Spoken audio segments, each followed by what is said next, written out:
Welcome to the fourth round of the Sharjah Masters 2025. On the right of your screen is Super Grandmaster Anish Giri.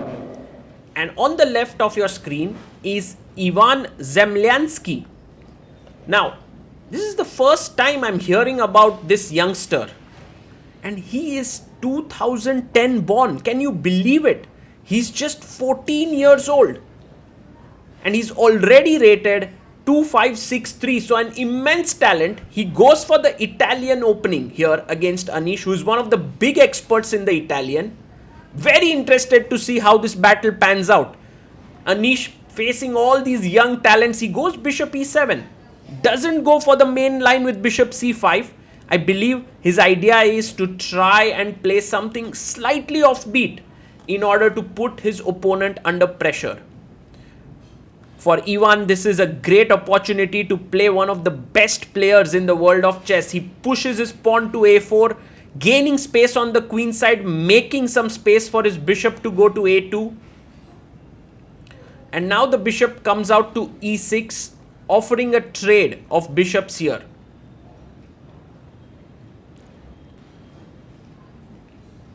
The knight goes to d2.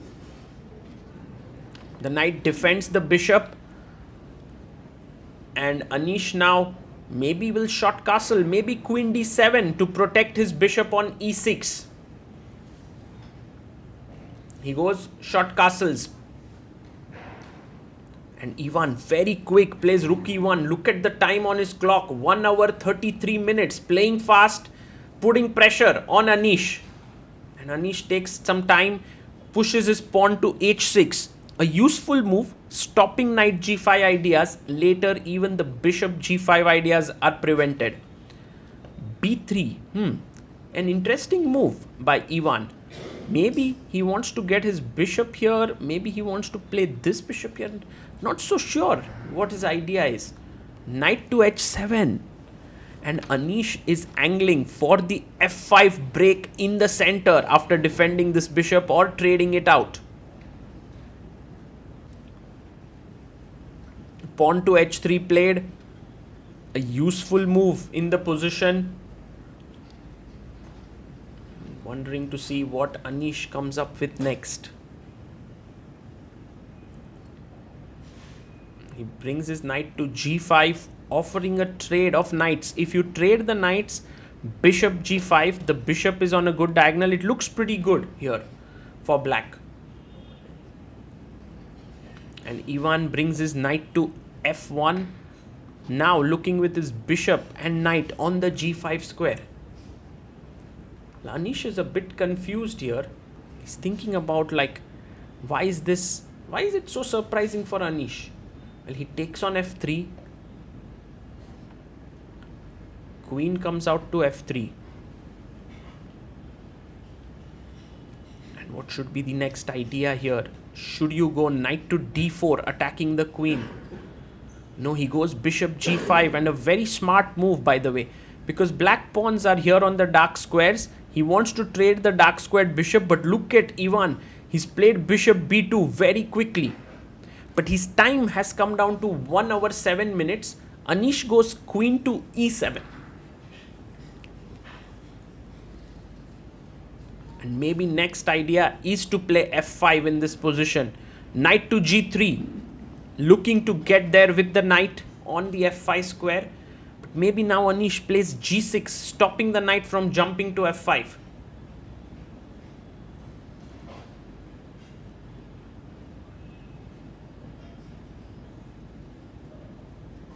So he does push his pawn to g6.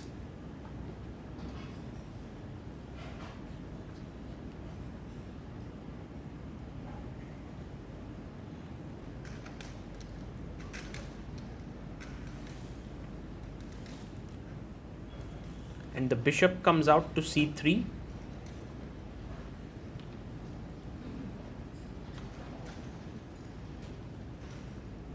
And now Anish has to decide what to do with his knight here on c6. Does he go into d4? Does he play something else? He decides to play his pawn to a5. And maybe he's just limiting white from expanding into the position. Well, Ivan now thinking a bit and decides to play his bishop to d5. So if you take here, he wants to take with the pawn, unleashing the rook against the queen. So the other idea could be to take on c6 and weaken the a5 pawn. Bishop d7 played here by Anish. Very smart move. Just avoiding the trade of bishops, and next move maybe king g7 or king h7 and then f5. The game is actually heating up here. Knight jumps to e2. Where is the knight heading to from e2? Not so sure.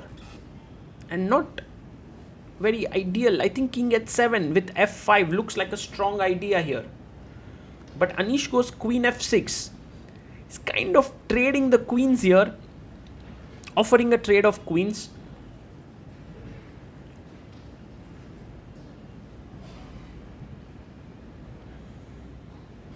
And Ivan, I think, might do well to just trade it off. Seems like the best thing to do here. Yes, he takes the queen off the board. Queen takes on f6. Bishop takes on f6.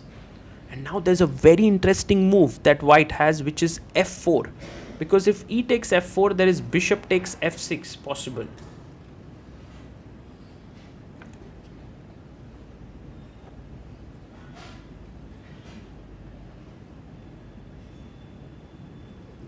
So he goes pawn to f4 here.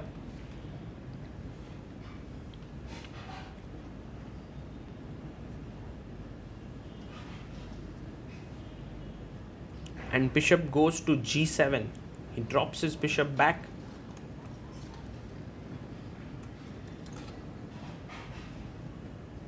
To g7.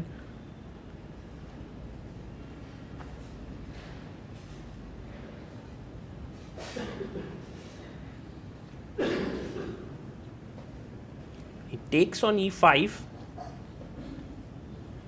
And now you can take back with the pawn here. You could take back with the knight, but taking with the knight would give white a very strong center. So bishop takes taken by Anish.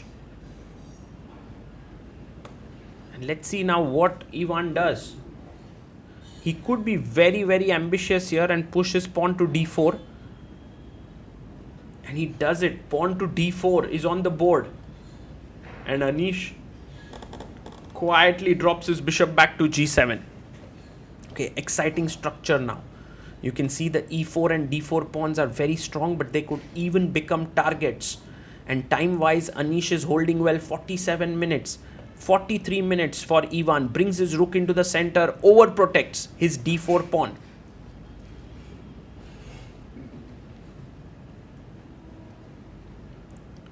And now Anish trying to do something with his knight. Knight e7, but then bishop takes b7. He goes knight d8 and defends the pawn on b7, maybe with the idea of c6. And later on, maybe even trying d5 or b5. c6, bishop c4, b5 could be an idea. Wow. Okay, he must drop back his bishop to c4, I believe. No, he goes e5. Wow, he pushes forward. Very aggressive move. Maybe pawn takes,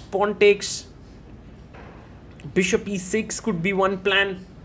Just wondering what is Anish going to plan here. He has used a minute on the clock and he decides to play his pawn to c6 first. A useful move, kicking the bishop away. Now the bishop must move back, bishop c4 or bishop f3. He goes bishop to c4. Let's say we take here on e5. No, he goes d5. Wow. The game is getting very interesting with a new structure being developed. My thinking was that after take, bishop e6, this might be a good structure, but this gives white a small edge. In fact, d5, bishop d3 and knight e6. Anish is getting his knight in, very well positioned here, attacking d4. Bishop goes back. Maybe you have b6 and c5 coming in next.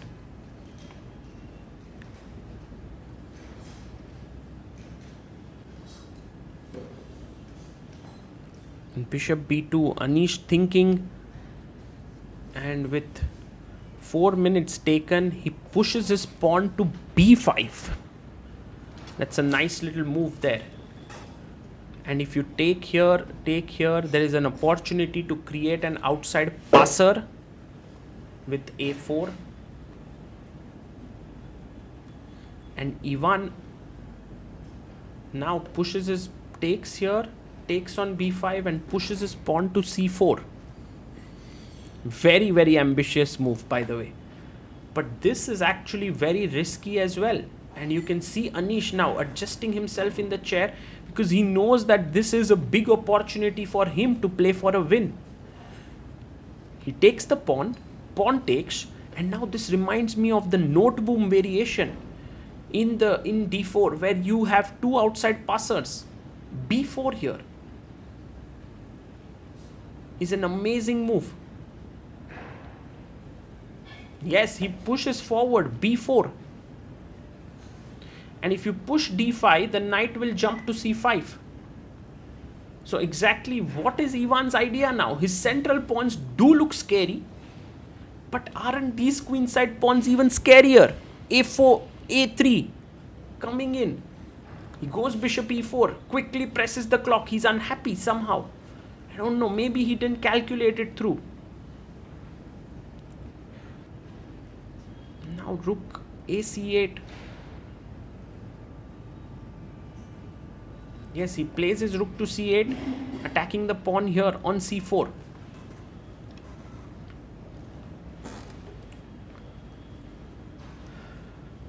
Well, I think c5 makes a lot of sense. Like, you don't want to play rook c1 defending this. Then there is a4, a3. He goes c5. But now, still, can you go a4 here? Well, maybe if you push your pawn to a4, there is c6, bishop c6, takes and then d5 eventually. So very smart move. Bishop b5 played here by Anish. Very nice move. He looks at the e2 knight.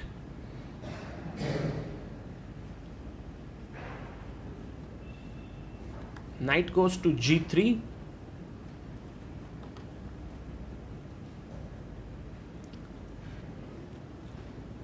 And now a4. The queenside pawns are rolling. Yes, he pushes them. Pushes them forward. 30 minutes for Anish. Only 6 minutes for Ivan.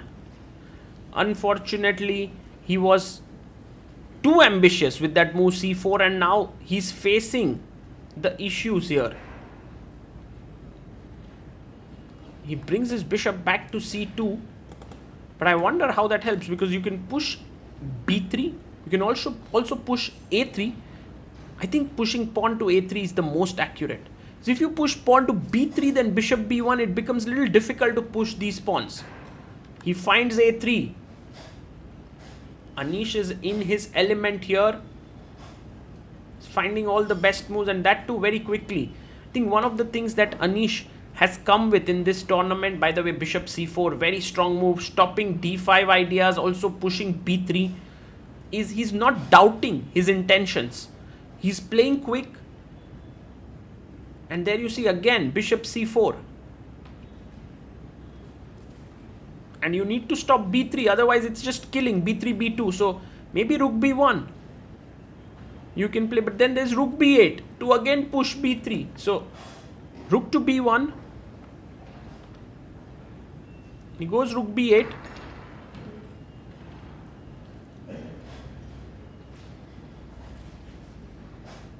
And Ivan needs to block these pawns with bishop b3.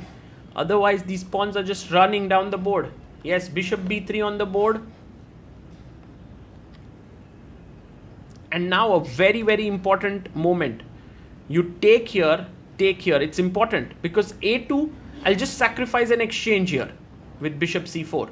So you take on b3. Yes, Anish takes it. Rook takes b3. And now bishop takes e5 is not working. There's rook e5. So rook f d8. Firstly, attacking this pawn here on d4. And in order to defend this, he brings back his knight with just 2 minutes left on the clock. And look at Anish. He's not even thinking for a few seconds. He's just moving super quick here. He takes now a good 10 minutes look on the position. 11 minutes to be precise, and boom, bishop takes pawn. And his point is, if you take pawn takes, I have knight c5, and once the rook moves away, b3, and these pawns are unstoppable. Great calculation by Anish. Rook b1 played here, and now a2 pushed, and now the rook has to move away because otherwise you lose, and then the d4 pawn is also falling, and there are too many issues to solve here, and Ivan resigns. Anish Giri scores a very nice win, moving to 3.5 out of 4 at the Sharjah Masters, and Anish is looking in great form in this tournament. Not only is he playing great chess, but he's also playing it quickly, keeping a lot of time on the clock, and looking really dominating here. Let's hear how the players discussed with each other.